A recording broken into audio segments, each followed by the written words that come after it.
En el centro de la pampa vive un pimiento. Sol y viento pa' su vida, sol y viento. Bonjour, je m'appelle Patrick Barnard. Bienvenue à la 30e édition du Piment. Ça sera en français. C'est le 1er janvier 2011. Je me trouve dans le parc Westmount qui fait partie du patrimoine du Québec. C'est quelque chose qu'il faut toujours souligner. Alors, il y a un an, on a fait une rétrospective du piment, mais aujourd'hui, le 1er janvier 2011, on va faire quelque chose d'autre.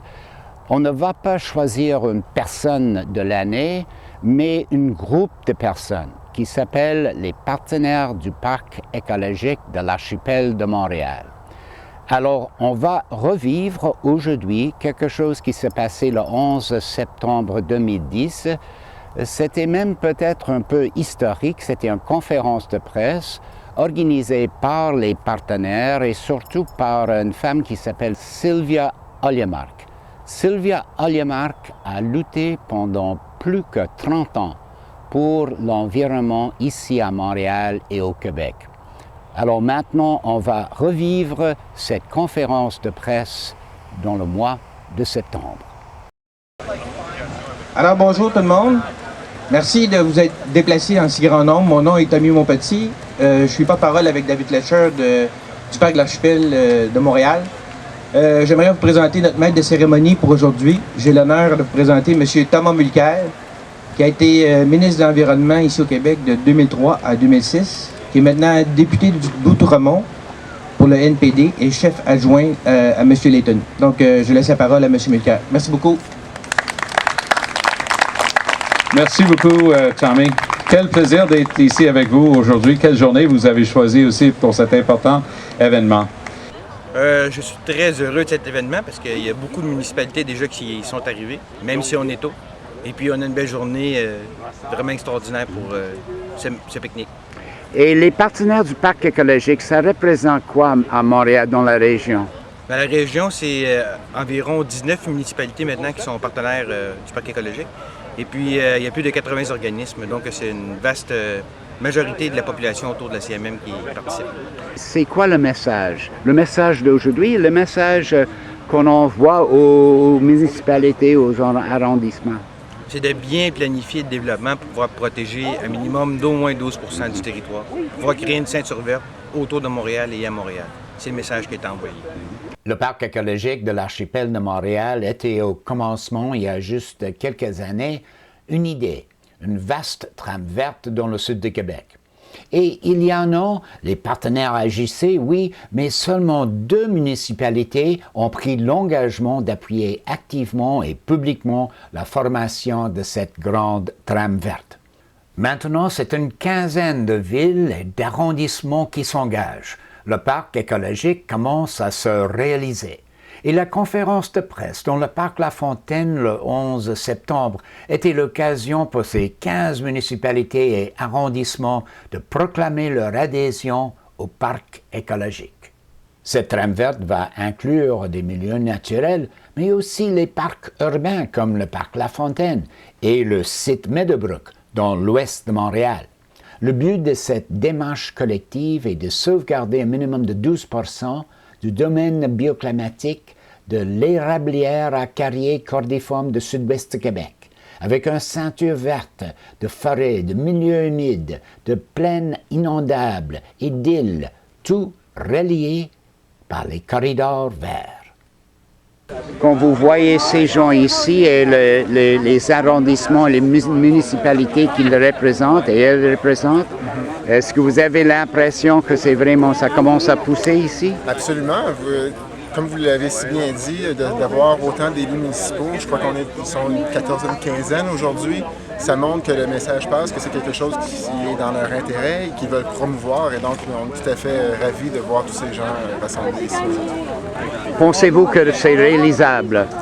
Absolument. Si on pense à Toronto, Vancouver, qu'ils ont tout à fait réussi, qu'ils ont su montrer la valeur d'une ceinture verte et qu'est-ce que ça représente pour les gens qui habitent dans les alentours, c'est tout à fait naturel et je crois que c'est tout à fait réalisable. D'autant plus que les gens à Montréal aiment, et dans les alentours de Montréal, aiment le plein air, aiment la nature, aiment se retrouver à l'extérieur. Donc je crois que si on réussit à mobiliser les élus déjà et donc les citoyens ensuite, je crois que c'est tout à fait réalisable et dans la mesure du possible de pouvoir faire ça. C'est bien d'avoir un pique-nique n'importe où, dans n'importe quel parc de Montréal.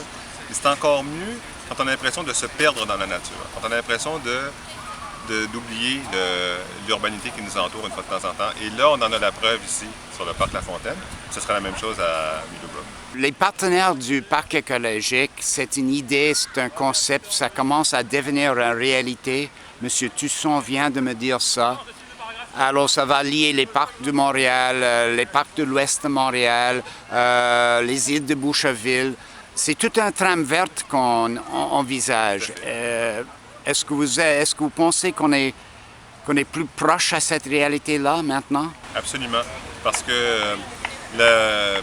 on est plus proche, mais en même temps, vous savez que c'est en 1873 la première fois qu'il a été exprimé l'idée que les urbains avaient besoin d'une évasion, une véritable évasion dans la nature en ville.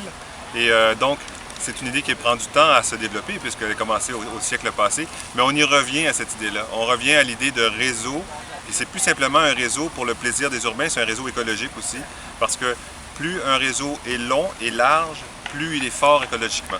Et nous, on va aussi le faire au centre de la ville. Donc on commence à planifier des liens entre le parc La Fontaine et le parc Laurier, entre le parc La Fontaine et le parc Baldwin, entre le parc Laurier et le champ des possibles. Donc cette idée-là qu'on veut avoir et qui est particulièrement forte lorsqu'on fait des liens qui nous amènent vers la grande nature, c'est-à-dire vers des endroits comme le Mont-Royal, Meadowbrook, le fleuve, est aussi bonne pour le centre de la ville. Alors c'est une idée maîtresse dans le développement de la ville.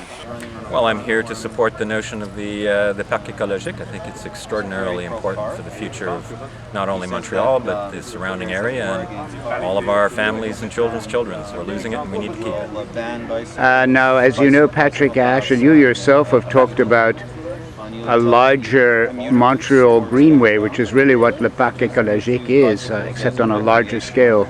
Do you see Meadowbrook playing a part in what people are celebrating here today? Absolutely. The beauty of the Parc écologique and the tram verte on the island of Montreal, and Meadowbrook is part of that tram verte on the island of Montreal, is accessibility and is connectivity. And we don't have the means anymore to create huge parks, but we do have the means to sew together what we have.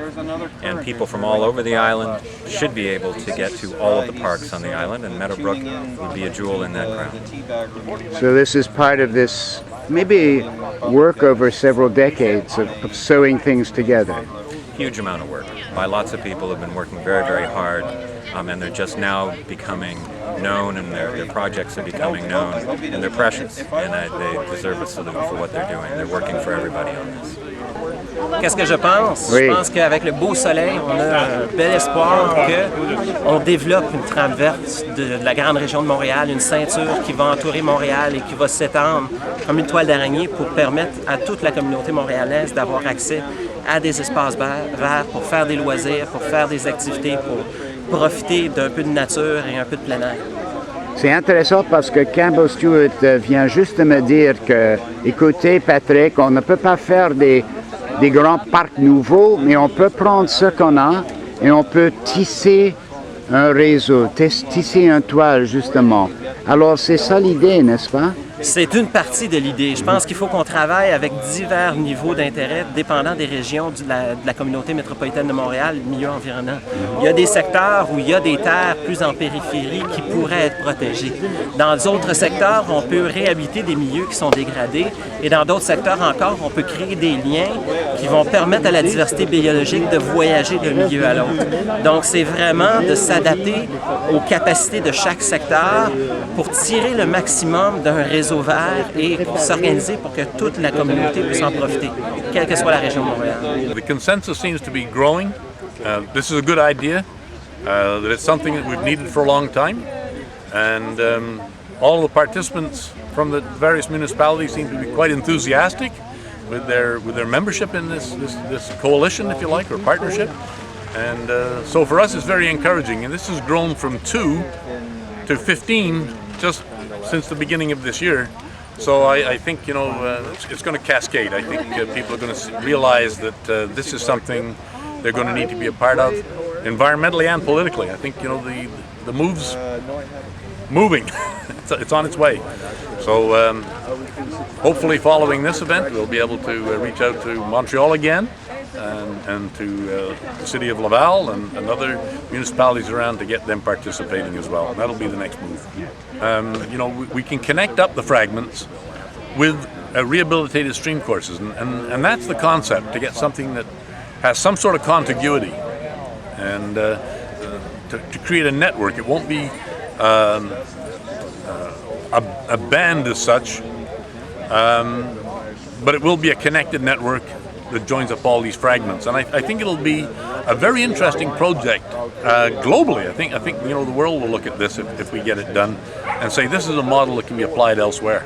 Écoutez, en tant qu'organismes qui font partie du regroupement pour le parc écologique de l'archipel, je pense qu'on est rendu une cinquantaine d'organismes, pas loin, qui appuient cette démarche-là.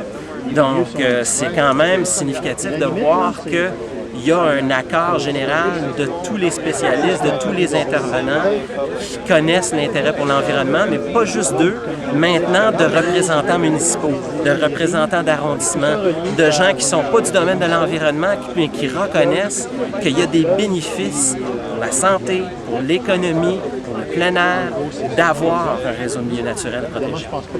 I'm especially happy to see everybody coming now, and that's the reward of lots of good work. It seems that this idea is now becoming a reality. Is that your feeling? I think it is, but now we've got mayors and councillors and towns and cities and boroughs coming on board as partners in this big Greenbelt project. This is super. We've got a real chance to make this really work. Je m'appelle Claude Guimont.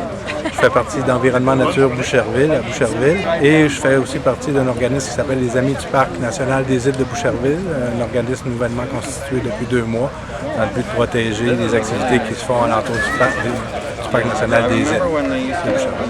C'est quelque chose qui est comme une obligation aujourd'hui d'avoir ça. Pour protéger la nature et les animaux qui sont alentour des grands centres de Montréal et de la première ceinture de Montréal. Moi, je suis montréalais, mais évidemment, j'appuie l'idée, le projet. Pensez-vous que c'est réalisable? Ça prend de la volonté politique. On a beau avoir la volonté citoyenne, mais c'est les citoyens aussi qui décident. C'est le droit de vote du citoyen qui fait changer les politiques. Donc, si le citoyen veut se débattre assez pour faire changer les choses, c'est faisable. Je souhaite bien qu'on ait un maire de Montréal qui un jour soit prêt à participer. Je pense on espère que M. Tremblay va être ce maire, mais un jour, évidemment, il va y en avoir un maire qui va appuyer ça. Et pensez-vous que dans le public, il y a des gens qui vont appuyer cette idée-là s'ils avaient la connaissance de cette idée? Oui, je crois qu'avec une plus grande médiatisation de la chose, le public adhérerait parce que déjà les gens ont soif de conservation dans la région. Et Campbell Stuart a dit quelque chose d'intéressant. Il a dit, écoutez, on n'est pas dans la situation où on peut faire des grands parcs, mais on peut prendre ce qu'on a maintenant et faire une espèce de tissu, une espèce de réseau. Est-ce que c'est ça qu'on fait? Oui, c'est exactement le message qu'on va envoyer aux municipalités, c'est conserver les aires naturelles qui sont là présentement et tenter de recréer des corridors justement pour que ça puisse tisser vraiment un filet là, autour de Montréal à travers ces milieux naturels. Sylvia, you've seen what happened today. Yes. Give me a very realistic assessment of the importance of this event, please. I think this is very important that we've got a real large group, really large group of elected folk all speaking out in favor of this big Greenbelt project. I think it's amazing that they were all persuaded that this was a good thing to do. Now you've worked an awful hard recently contacting all these people. Are you a pleased woman today? I'm very happy today, Patrick. I'm over the moon.